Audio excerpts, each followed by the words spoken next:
troubleshooting Kenmore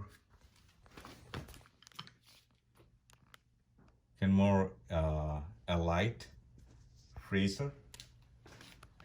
The chest freezer, if it is stuck on 0 degree, it shows 0 degree and it don't cool. So what is the problem? You're troubleshooting how to fix this chest freezer if it is stuck on 0 degree. It's a light. So I have found out that it is the motherboard, the control board inside. The control board inside the Kenmore Elite deep freezer.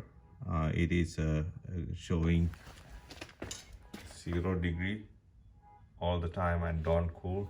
So it is the control board that is bad. Replace the control board, not the control board, and now the compressor is working, you can hear. And since it was down for a long time, see, it's 0, changed from 0 to high. That means it's cooling down.